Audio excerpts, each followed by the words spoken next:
Good evening, ladies and gentlemen. Welcome to another Climbing the Pocket Mondays. I am your host, Tyler Fornes, back after a 2-week work hiatus.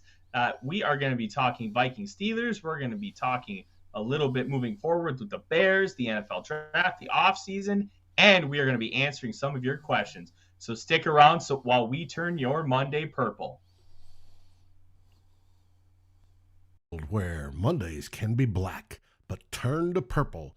Join Climbing the Pocket and Daily Norseman Productions as they present CTP Mondays.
Show features Tyler Fornes and Deshaun Vaughn as they talk your Minnesota Vikings with you, the fans.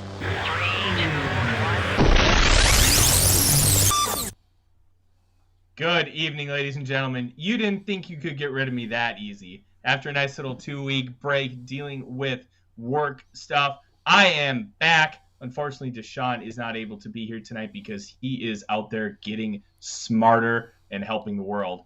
As I said, my name is Tyler Fornes, your host for this evening, and we get the pleasure of talking exclusively with the lover of the round bellies, Mr. Dave himself.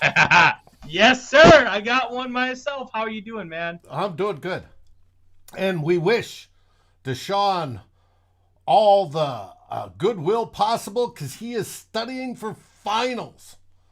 So we want him to pass and blow their socks off, just like Ezra Cleveland does when he pulls to open a hole for Dalvin Cook. You know what? Let's kind of start there, Dave, because this was one of the more impressive performances of the offensive line this season. I don't know what happened to Garrett Bradbury, but he all of a sudden figured out how to block at a consistent level and utilize an anchor. Dave, this is one of the best interior lines in the National Football League, especially when you talk about Cam Hayward. Cam Hayward is one of the most underrated players in the league. He is an absolute dominant force. Usually plays 5-tech. Yeah, but on those passing downs, he will shift inside to a 3-tech or a 2-eye. And the fact that they were able to manhandle this Steelers defensive line, albeit late, they didn't have Watt or Alex Highsmith, right, is one of the more impressive things I've seen from any team this season. Well, I don't know if it's because we moved Cole over to right guard and Bradbury's in, So you basically got two guys that can play center in there that know the position. Ezra has grown into being a very good left guard, and he looks to continue to grow, and that is just a wonderful thing for us. We get Darrisaw back, and this line may be scary down the stretch run, which is good. We need it. Absolutely. And once I think you kind of mentioned Darrisaw coming back is going to be huge because Oli Udoh, struggle bus. And I don't necessarily put all this on Udoh. He is a right tackle by trade, and he doesn't have the requisite quickness, especially with his feet, to be able to handle some of those edge rushers on the outside. And I think that's why guard was such a really good fit for him, because he had the length, he had the strength, he has really good overall athletic ability when it comes to foot quickness to be able to handle those speed rushers at this level, because he played a No. What happened? Tyler froze. He was talking about Oli Udoh having the requisite speed. Oli Udoh, what I like from Oli Udoh, while Tyler figures out why he froze, is that Oli Udoh, once he locks onto you, you're not getting away.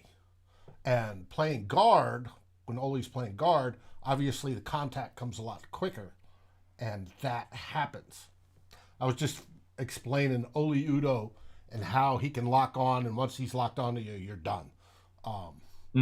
It's the speed that gets by him on occasion, and then him wanting to turn around and grab, causing and especially when you're talking about in a zone blocking scheme, you don't necessarily want that. That's not the exact skill set that you really want from your tackles. You obviously want them to be able to be a mauler. That's always going to be fantastic. It feels like Oli Udoh, if he were to go and play for the Baltimore Ravens, he would be a much better tackle because of the things that he's going to be asked to do. He's going to be asked to move up and down, not side to side. He's just going to be able like, hey, I'm going to get my hands on you. And like you said, funny, you're done. Oh, Joseph, always coming in with the zingers. That rearrange Oli Udoh to I hold you. That's brilliant. And well, the deal with a tackle versus guard, all right, besides the footwork, all right, one, as a guard, you're in an enclosed space and you're engaging real quick. You engage usually immediately with, when called a punch, a hand, back in the day, forearm shiver, whatever it was, and you engage and you're constantly battle. A tackle, being on the outside, he moves back in pass blocking, right, and sets, and then he's waiting for the defensive end or whoever's rushing from his outside to do something before he comes up and then counters. And there's a difference in the hand play there, and learning that difference on when to do that, because if you do that as a tackle and you come up too quick, as a defensive end, I've got you beat. I'm gonna come across your arms. I'm gonna move you in a direction you don't want to go because your arms are out before I'm getting into your body. And it's just technique, and it just comes from practice and repetition and stuff like that. And when if Oli gets beat, he turns around and grabs somebody, and that's the problem. He could get away with that in college, but not at this level. Especially at E-line, you can get away with that in college. And I think Dan brings up a really good point here, Dave. Udoh has only been a guard for a few months, and I think that's 100% fair. To be able to transition to the inside is a lot different, especially when you talk about a guy like Udoh, who is a massive human being, who's 6'6", like 340. And the way you have to block and leverage guys is completely different, not to mention what the footwork requires. And Dan is saying that we should have been training him on guard and tackle duty for the last 2 years, and that he blames coaching staff for that. And he's spot on because Dave, they asked him to start playing guard like 2 or 3 days before training camp. I know. Yeah, like you're asking this guy to learn how to play guard, a position he's likely never played due to his massive size and athletic ability. You want those guys at tackle. and all of a sudden you're asking him to go in transition to start learning to play guard. I completely blame the coaching staff for that. Not having a plan, utilizing something as a panic-only move. And it's overall worked. Mm-hmm. There have been some rough patches, but overall it has been a success. And I think easily a success playing him over Dakota Dozier.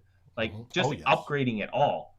But then you kind of talk about other aspects of why we don't have somebody better or a better player, better prospect at that right guard position. And I think that kind of circles back around to our quarterback, Kirk Cousins. And he had probably his worst game as a Viking in quite some time, probably since that Atlanta game last year that we talked so much about. And I know I have spoken at length on it.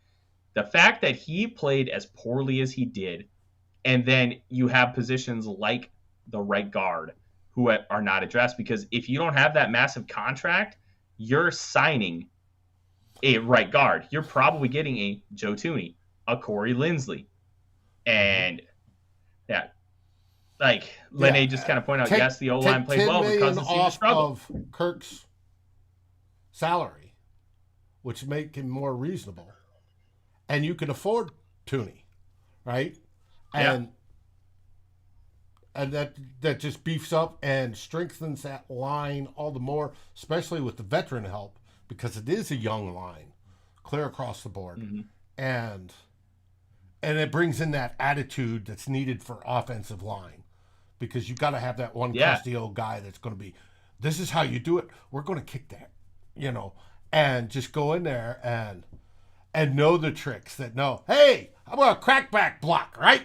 And get the defensive guy going, wait, what? And it's things like that put the line over the top. We haven't had that. Mm-hmm. Nice. What is nice about this year, we have a nice core of young people. They seem to be playing better than they have in years. Partly I attribute that to the new offensive line coach, and it's a good thing, but it has to be consistent. And the title of this episode was a consistency quest. You wanted to quest for consistency, and we haven't been consistent all season long. Mm-hmm. That's honestly our biggest fault, is not being consistent, because you've seen time and time again, the Steelers game is the epitome of that consistency quest. Because the first half, they looked like they were a bona fide Super Bowl team. The second half, they looked like the Detroit Lions. And when you want to compete in this league and you want to make a real push to be great and win a Super Bowl, you can't have that kind of dichotomy. You just can't. You have to figure out a way to be consistent. And the fact that we have a Mike Zimmer coach team with a lot of these guys sticking around. You have the Anthony Barrs of the world, who had already accepted a contract offer with the Jets, who flipped for quite a bit less money so he could come back and play for Mike Zimmer. And you had Mackenzie Alexander come back. You had Terrence Newman follow him to 2 different teams.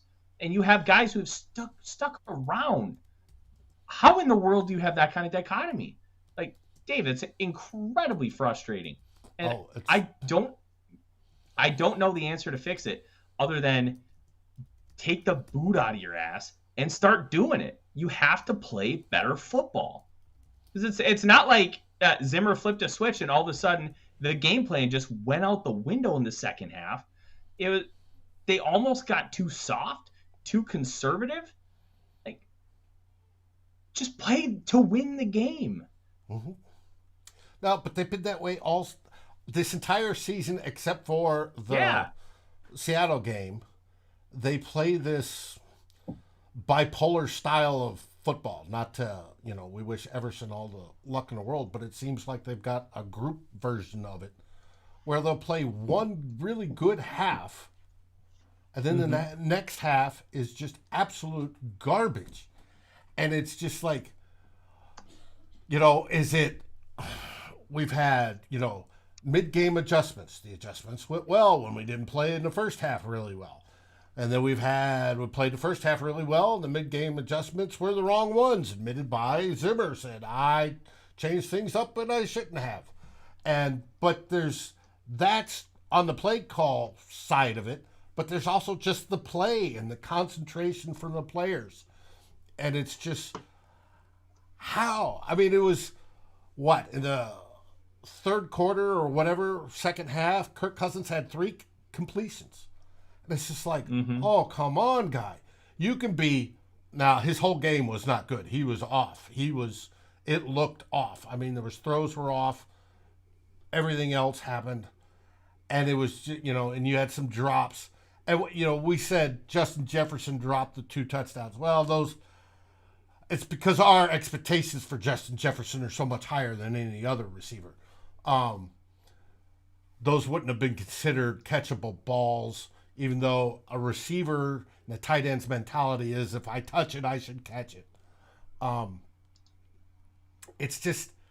It's frustrating for us as fans. It's draining. This whole season has been draining because we go through this Jekyll-Hyde thing where one half we're Hyde, the next half we're Jekyll, and it's driving us nuts because it's not, at the beginning of the season it was, hey, we were great for the scripted plays, and then we went to crap, right? Now we're getting into full halves of being good, except for the last 2 minutes. However, we did improve that on Thursday. And it's just, why, people? Why are you doing this? We see Thursday was a microcosm in this team. The first half, we dominated. We looked absolutely fantastic, especially on defense, but offense was with Dalvin Cook cooking things up. I mean, Dalvin had over 100 yards in the first half, and he was just going, holes were wide enough to drive Mack trucks through. It was humming. We could beat that team in the first half, can beat any team in this league, right?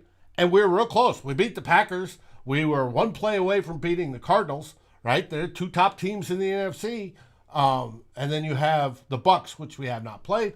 But we could do that if you put 2 of those halves together and then do that on a regular basis. This team wouldn't be under 500. It would be battling for, the bye going into the playoffs. But they can't seem to do that this year. And I don't know if they need a big, sports psychologist to set up, camp at Egan and say, hey, we're running everybody through, including the coaches. Let's go. Mm-hmm. And I don't know what it is. It's frustrating, draining. It's very frustrating. And let's be honest. This Mike Zimmer, Kirk Cousins experiment is a 500 football team. Mm-hmm. That is the epitome of inconsistency. Anytime they look good, just like Score North says, I think it's Judd, they got that magnetic pull back to 500, right? They go over, they come back. They come under, they go back. It's just, we are so tired of it. Exactly. I'm 100% tired of it too. Couple shout outs here real quick. Quang, thank you for joining us, even though it was a little late. You're always welcome here. And Mary and a couple others in the comments, I think this one's really big. Cousins seems to have lost some confidence. And I think there's something to that. And I want to expand on that a little bit because I don't necessarily think that it's necessarily confidence. I think it's, hey, my back's not up against the wall as much as it might have been. And it should have been because you lost to the damn Lions. I still remember, I think it was the 2002 season. It was Steve Smith's rookie year with the Carolina Panthers. The Panthers went 1-15. They beat the Vikings week 1. Dante Culpepper had that weird fumble where he fumbled through the end zone on a rollout that he would have scored on. But it was this team can't lose to 1-15 teams. They already struggle beating teams with winning records. Kirk's got a record of 17-41 against teams with winning records. Mm-hmm. It's either him or Zimmer. And that's bad. Really bad. No, Zimmer's isn't great. I think it's in the 20s, but it's not good. Yep. It's no, it's not. It is what it is. It is what before we signed be. But everybody's, oh, look at those stats. We can throw for 5,000 yards and 35 touchdowns, and it's going to be great. Uh-huh. Ask Warren Moon how many playoff games he won with those Oilers teams. Mm-hmm.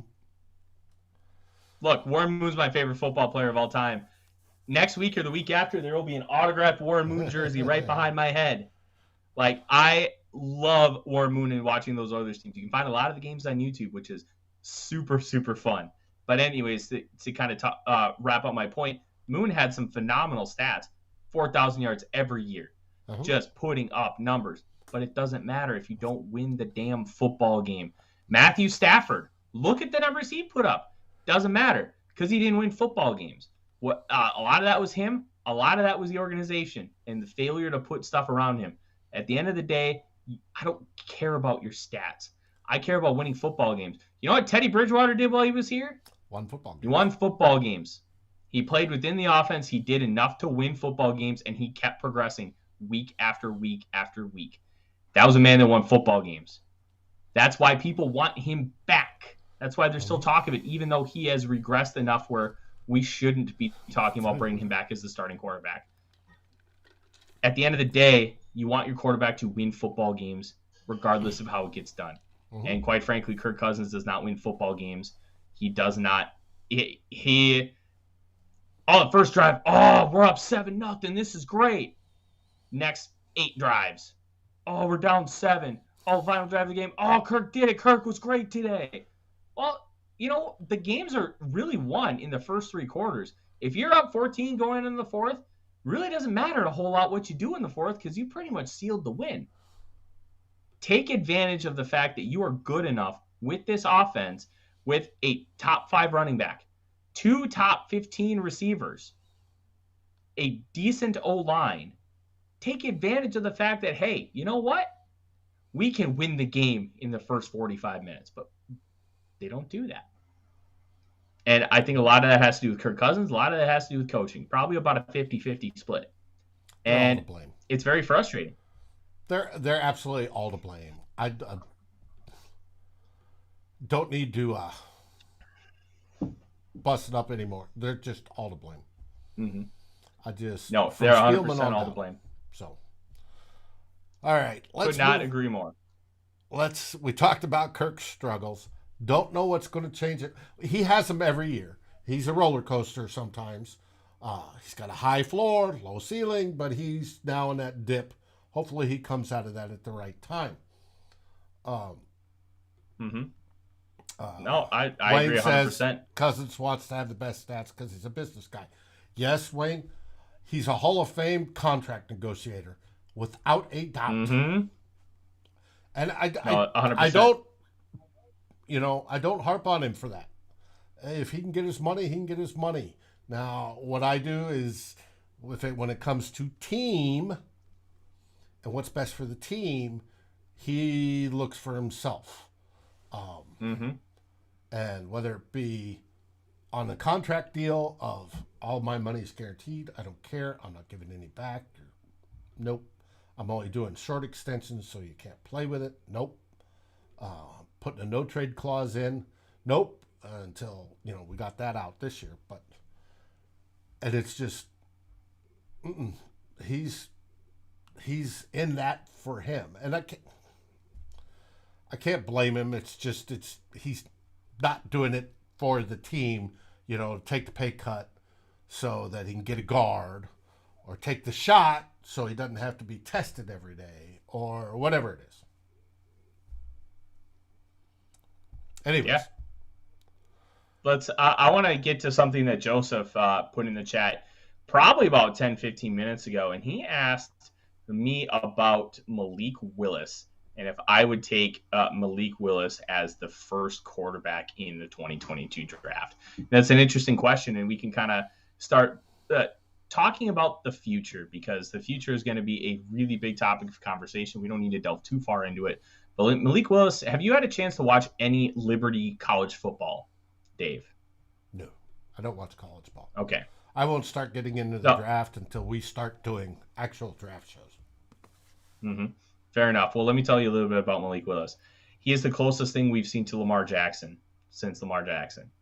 He's about 6'2", 215. He's very thickly built, so he's not the same type of runner. He's more of a power kind of runner, but he's got speed, and the things he can do with the ball in his hands outside of structure is ridiculous. There are some plays where he rolls out to his right, and he'll throw it 40, 50 yards on a rope. Perfect placement. He is incredible. Didn't the Alabama quarterback just win the Heisman? He did, but he's not draft eligible till next year. He is only a redshirt freshman.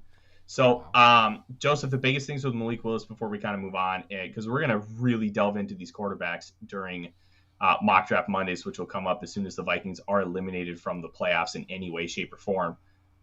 Willis struggles inside of structure. He struggles with pocket presence. He struggles playing in the pocket. But what he does do well is everything garbage time. He's got a phenomenal arm. One of my favorite scouting terms has become piss missile. He's got a piss missile. But he struggles doing some of the basic stuff, and it's hard to parse that out to determine if it's him or if it's the offense that he's in or a combination, because the offense doesn't do him any favors. There's not a lot of talent around him, but he can definitely be better. So we're trying to figure that piece out. At the end of the day, he's going to be a very interesting prospect. I don't think he goes in the top 3 quarterbacks as of right now, but a lot can change between now and April. So we'll talk more about him moving forward, Joseph, because this is probably going to be a quarterback-centric show for a little bit during January, February, and March until we really figure out what the deal with Kirk Cousins is. It's an interesting class. There's a bunch of guys who are going to be on the same level as a prospect as Mac Jones. How high are you going to be willing to take that guy is going to be the big question. I guarantee you there will be 2 to 4 quarterbacks taken in the next year's draft in the first round.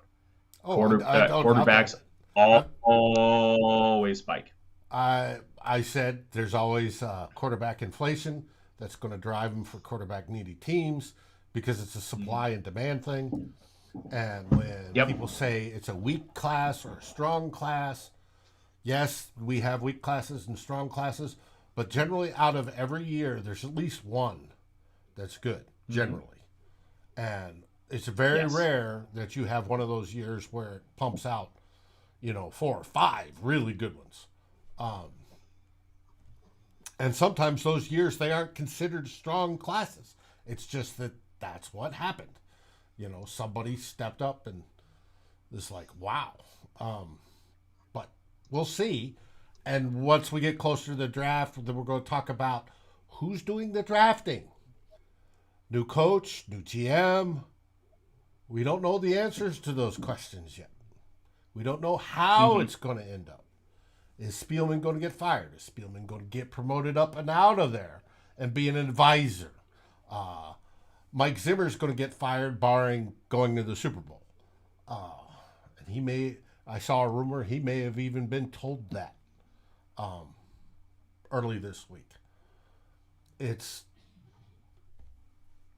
We don't know. And all those positions, the coach, the staff, the front office, who's scouting, who's going to run it, are all going to determine how they're going to look at this draft. And then what are they going to do with Kirk Cousins? Are they going to try to trade Kirk Cousins?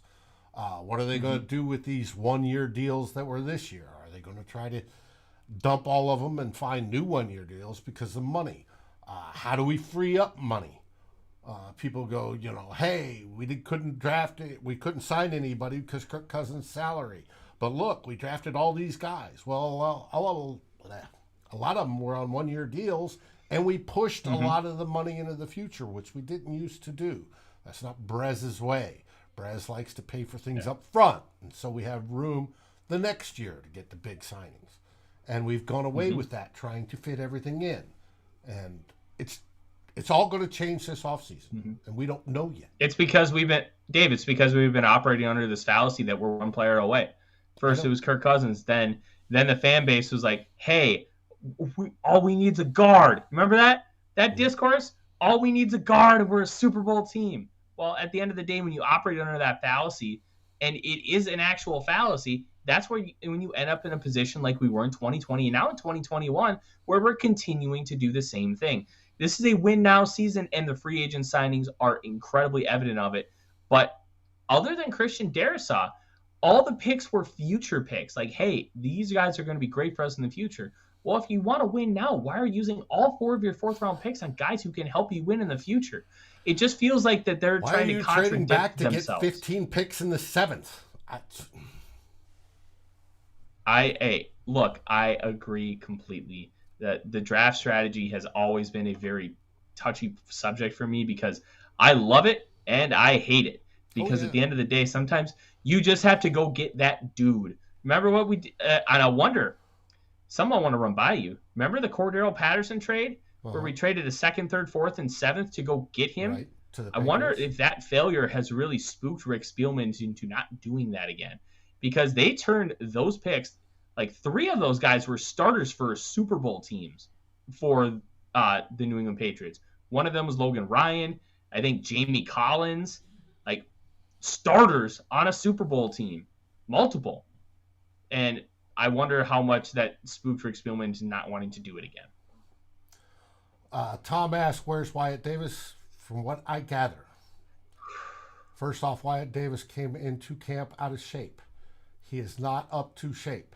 And then since then, I'm being told he isn't in shape by now. And I'm like, that's crazy. He should be in shape by now. But I'm also being told he's not picking it up. And he's not being put in a position where he can basically compete. They're spending in practices, they spend the majority of their time with the starters and they install their stuff and then they go on from there. The younger guys that are supposedly in development don't get as much focus time by the head coach and the line coach and everybody else as the starters do. So he's behind the power curve and don't expect to see him the rest of the season in at guard unless there's an injury. Which is incredibly wild because going into this past draft class and even the draft class before, everybody was talking about Wyatt Davis, plug and play guy. He's going to be ready day one. And for that to be 100% not the case, and because of Davis coming in out of shape, look, the comment section, guys, is on fire tonight. And Teresa, my good friend, we'll talk about your question here in a little bit because I find that to be very interesting. It's very frustrating, Dave, when you draft a guy who is supposedly like plug and play. You know, I use air quotes, comes in out of shape. We won't know what their plan is for Wyatt Davis. Excuse me, what the original plan was because he came in out of shape. You have a football which says guy. Something to Wyatt Davis's mental makeup and why he let himself get out of shape. When you're fresh to a new job, most of the time you want to please and do extra and do all sorts of stuff. And the fact that you didn't get in shape, that's surprising. It honestly speaks volumes, and it's incredibly frustrating. I think one of the tough things to kind of parse out is what would the plan for Wyatt Davis have been if he was in shape? Was he going to be a redshirt year? Because I'll tell you, it sure seemed like he was going to be plugged in at right guard from day one. That was the sense that we got from the team, the beat reporters. That was the overall consensus that Wyatt Davis was picked to be the starting right guard for the Minnesota Vikings. And now, I don't think he's played a snap. Not at right guard. He's played. Has he played some special teams blocking? He's played some special teams, but I'd have to look at PFF to see if he's logged any offensive snaps, and I don't think so. And with the heavy package, you thought, well, maybe he'll do that. But no. Blake Brandel. Blake Brandel comes in and is doing a great job. Yeah. And, Blake Brandel I thought was really interesting because... Wyatt did not. Darrisaw did. He has not? He didn't come to... When Wyatt Davis came to camp, he wasn't injured. Okay. PFF, Wyatt Davis, 0 offensive snaps played. See? Let's see. And he's probably got I a couple dozen special teams. I don't see anything. PFF. I don't know if PFF tracks special teams. I know they do. If they don't, Pro Football Focus does, or not Focus, but Football Reference. Okay, well, we'll leave that to another day. Because, Wayne, they did practice him at center in training camp. Yep. But they haven't done anything during the season, and he only took like 5 snaps. They had him practicing with Mond on the side on like that first Saturday practice. Yeah. I can't remember the reason why, but they both ended up on the COVID list. So that's kind of how that started. David, I don't think he's Drew Samia 2.0.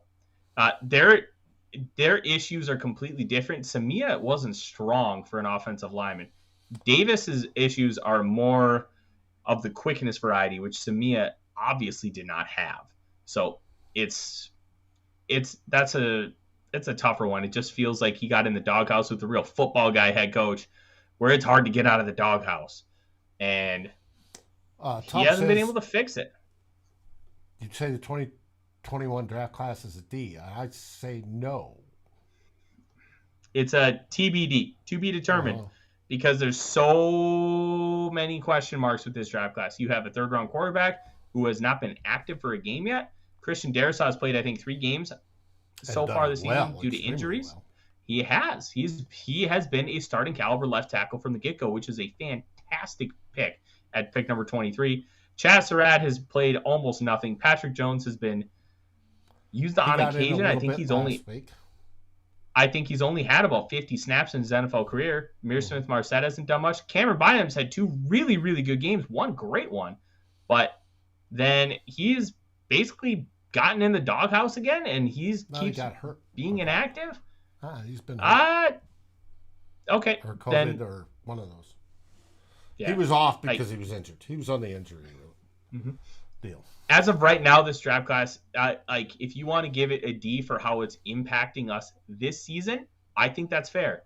But overall, it's a to be determined. There's still so much unknown about what this class is. Yeah, but you got to go. See, that's what I get into the CBS chart of, top 5, top 10 draft choices are expected to start.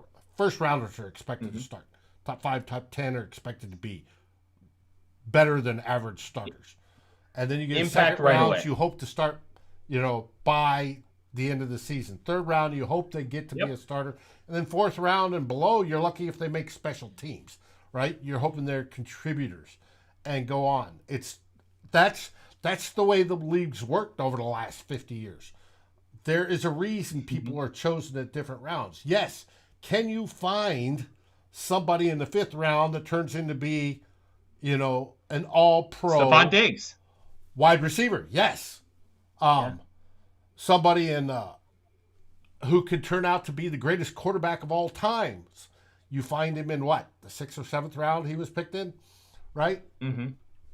Those things do happen, but if you look at everything, it's a ski slope. I mean, from starting with the first round pick all the way down to the 7th, it just goes. Yep. And it craters fast. Oh yeah. Joseph with an interesting take. Wait for the new coaches, and I'm very interested to see what a new coaching staff would do with this offensive line, because I think I don't know if you would bring in a coach that's going to run exclusive zone like we do. Obviously, we run a little bit of duo and stuff, but we're not running power gaps. Like, we're running an occasional concept, but that's not who we are. Quang with the funny one, Drew Samia is strong at the buffet. That got me pretty good. That could be. And then a follow-up with Joseph's questions. Why does every O-lineman that Green Bay drafts since Tony Managers work out? I'm going to credit Ron Wolf on this because of the organization and structure that he built in the early 90s. Mandrich, that was the steroid era, man. People loved bulk. Just look at pro wrestling. Hulk Hogan. Like, that's what people wanted. That's what people idolized. The Mr. Universe competitions with Arnold Schwarzenegger. That's where pop culture was at that time, and I think the Packers really got sucked into it and didn't really look at everything else. Once he left the Packers, he did become a very good guard for the Indianapolis Colts and even blocked for Peyton Manning his rookie season, which is kind of a fun little trivia question.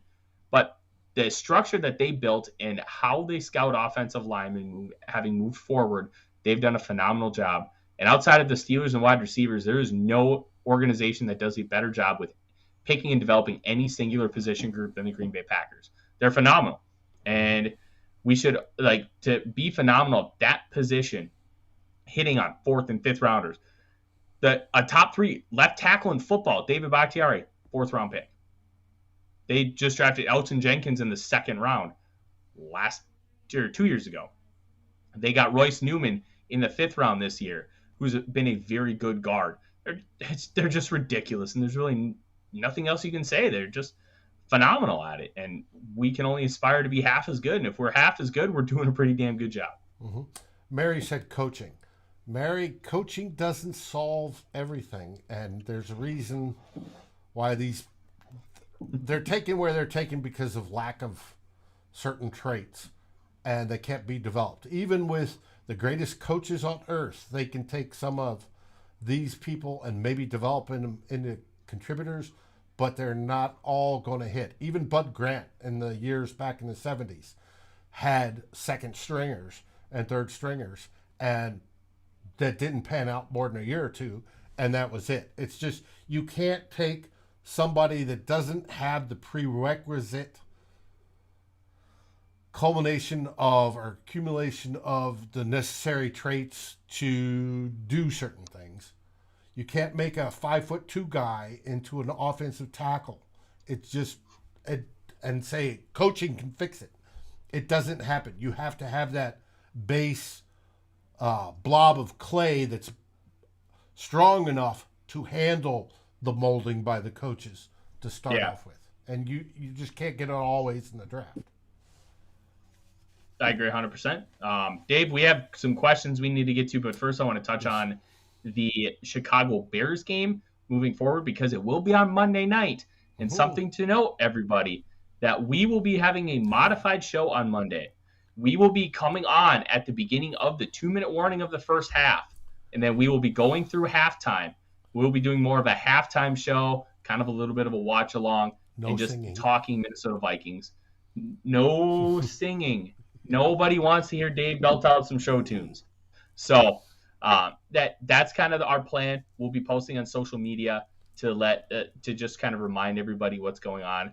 So prepare for us to be on your screens. We'll be busy that at around 8:30. That is when I project the 2-minute warning. Usually about it. Mm-hmm. Somewhere in there. Be prepared for us to go live at any second, because we will be going live for that after the 2-minute warning and halftime.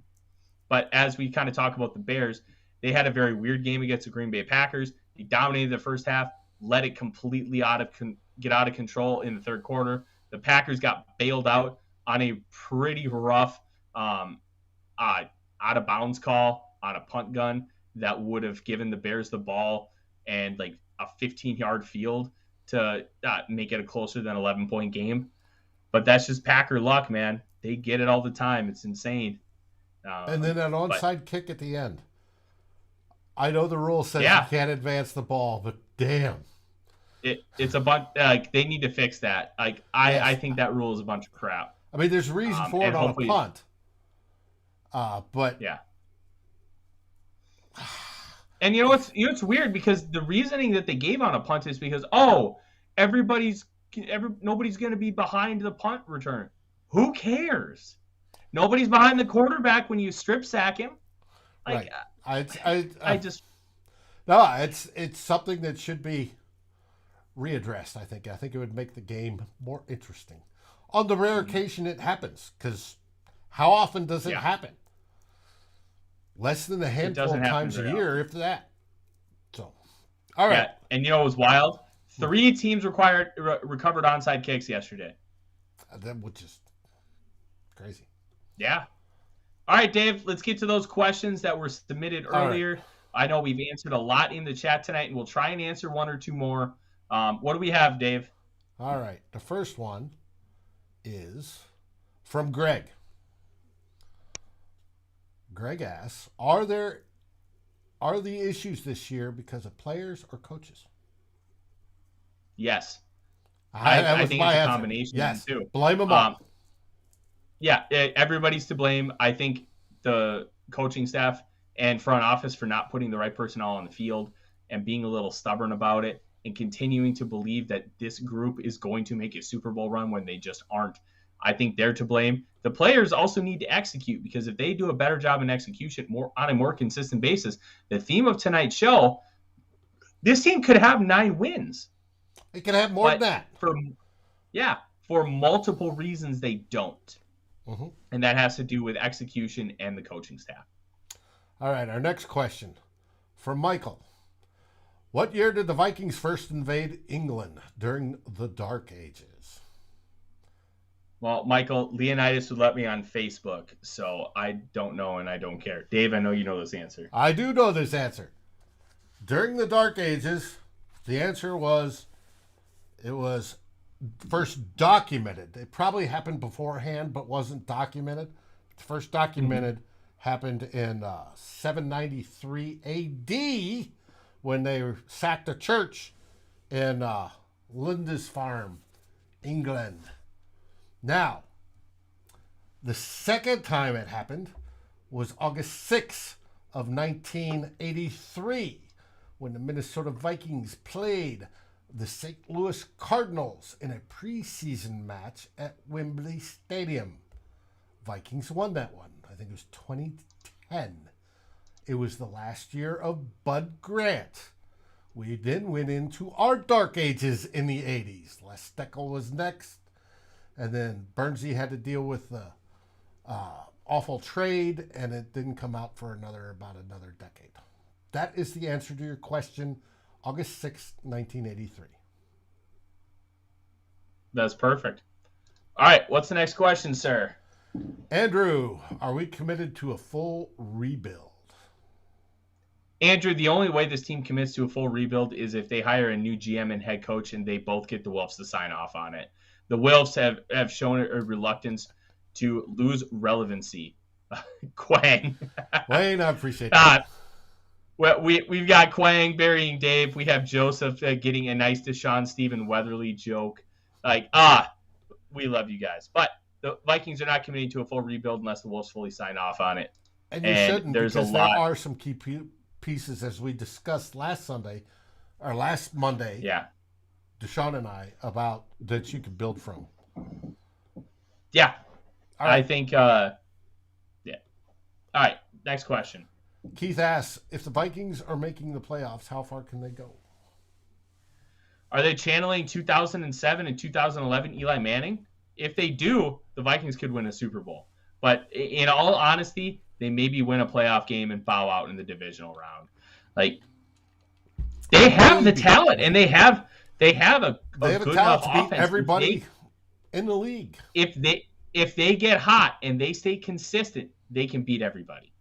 But I don't have any faith or confidence that they're going to do that, so I don't believe that they will. If the defense plays like the first half of last week's game and the offense, we get into Kirk February or whatever the hell we want to call it, and he's at the top of his game, and Dalvin Cook is busting holes, and we go all the way. It's just, we don't have the consistency to do that. That's thus the subject. Keith had a second question. Also, who from the coaching staff and front office is gone after this year? I think everybody, especially the coaching staff. I think the only ones that could stick around, Andre Patterson might stick around. Andrew Janocko might stick around. Those, in my opinion, are the two best coaches that we have on our staff as far as assistants go. I thought before the season Zimmer was not going to make it to 2022. As far as Rick Spielman, I think he stays within the organization. Do I think he stays as GM? I don't know. There's rumors I could see them offering to an advisory role. Yep. And then you hire a GM and head coach, and you hook them together like John Lynch and Kyle Shanahan have been. I think that might be the path to go, especially because I think Rick Spielman can bring a lot to the table as far as an advisory role, as far as personnel decisions. And he's been with the organization for 15 years, and he's been a good asset to the organization for that entire time. He's had his issues, but he has overall been a net positive on a consistent basis, and I don't think the Vikings will get rid of him, but I do think they'll be looking for a new GM, head coach, and quarterback this offseason. All right, Keith had a third question. What Vikings make the Pro Bowl, and should people really care? They shouldn't care. The Pro Bowl is kind of a joke. As far as guys who could make it, I think Justin Jefferson's a lock. I think Dalvin Cook you could consider a fringe lock.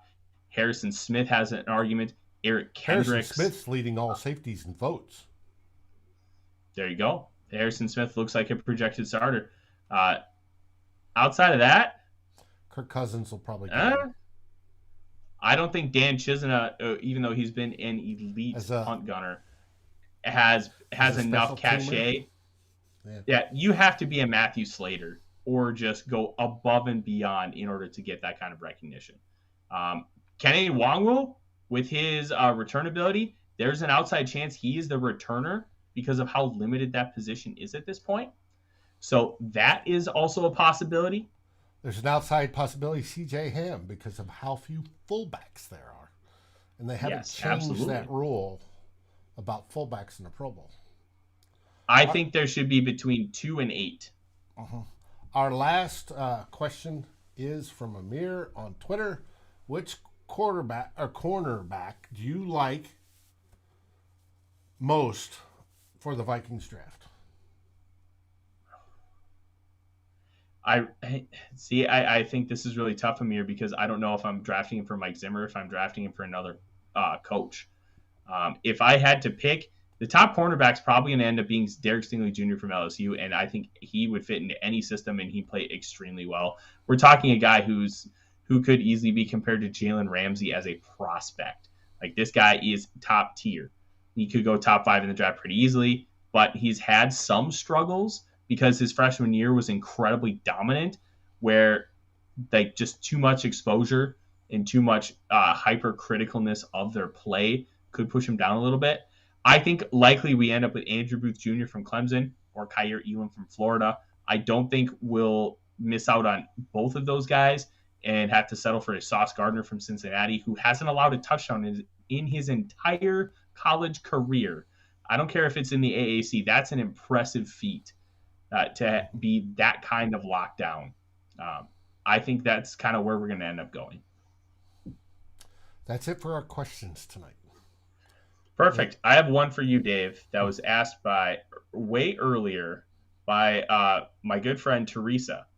You could switch out any player on the Vikings for any player on a different team. Who would you switch out? And do you think that would make a difference in how far we get this season?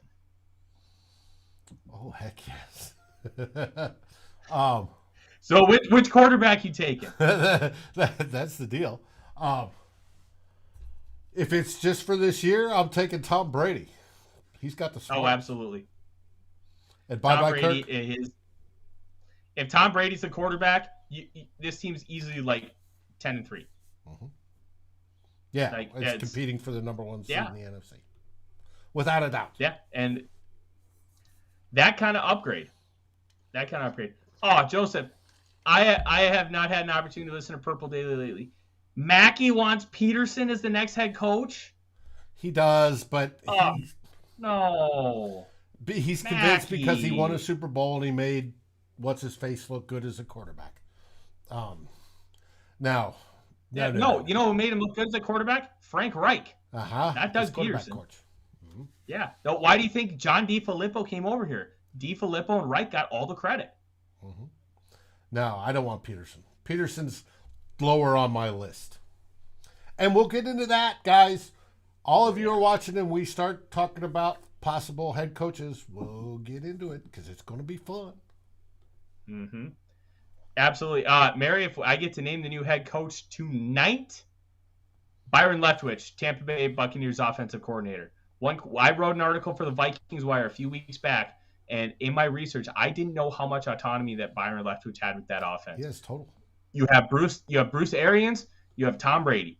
How much is that Byron Leftwich? No, it's Byron Leftwich's offense. He obviously takes input from both those guys, but it's a Byron Leftwich offense.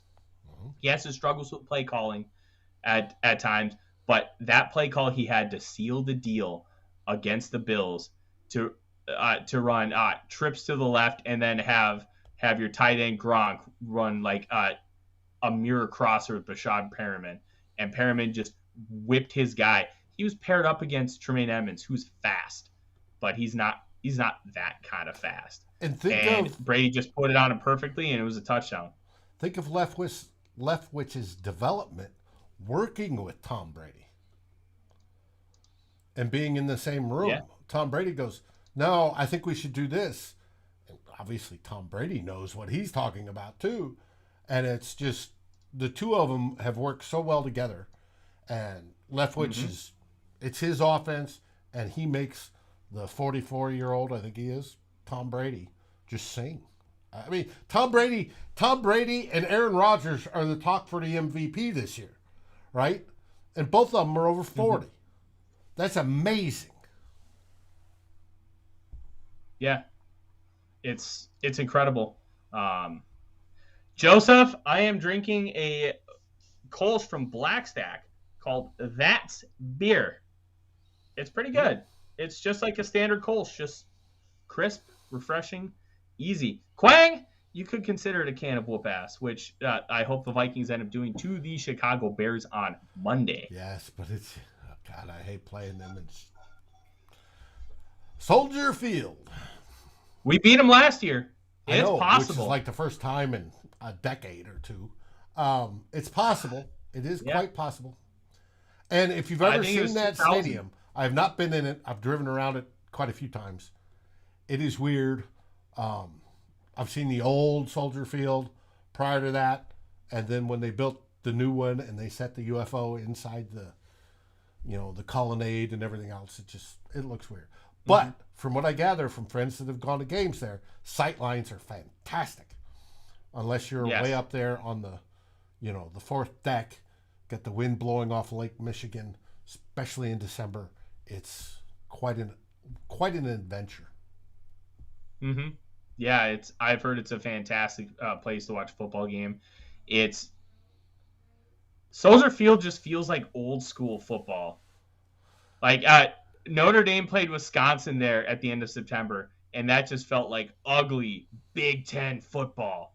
Like that's what I want to see the Chicago Bears do. Ugly Big Ten style football. It just feels right. Joseph, you are correct. The dream matchup for the Super Bowl is New England against Tampa for the NFL. That would draw the biggest audience. I mean, it would be worldwide. Everybody would want to see Belichick versus Tom Brady. So, it'd be incredible. I'd be in for it. But the one thing I don't want to deal with is Mac Jones discourse. Ugh, I don't need that. Don't need it. Hey, in the system, working for Belichick, he is doing what he's asked to do. It's just like what Teddy did for Zimmer. And they are winning because of it. 100%. Dave, great show tonight. This was fun. It was. A lot of good stuff. A lot of great interaction with the comments. We've seen some new people here tonight. Just want to say thank you for stopping out. And those who have come and joined us every week, Joseph, Quang, Mary, Clifford, everybody else, thank you very much for joining us again.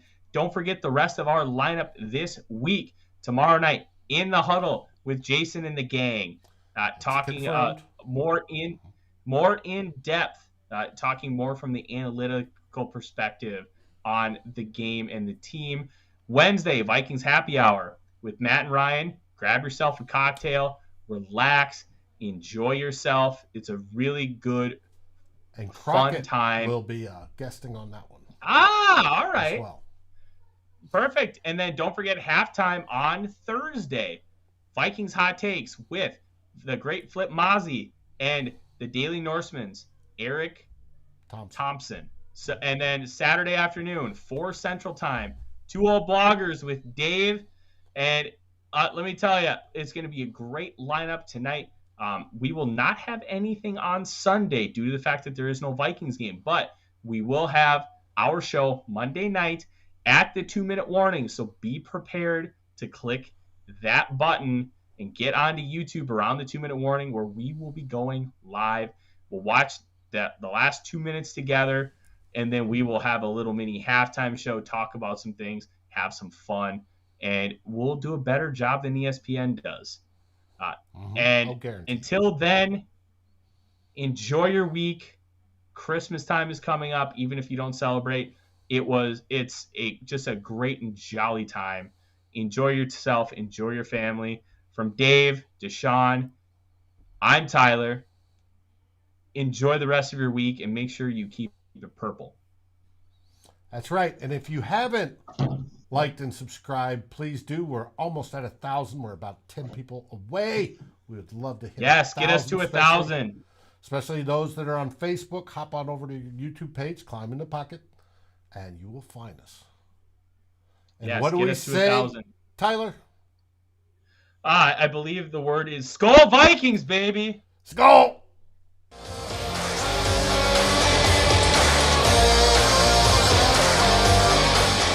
Thanks for watching. Like, subscribe, and ring the bell. And if you're listening on your favorite aggregator, make sure you rate us.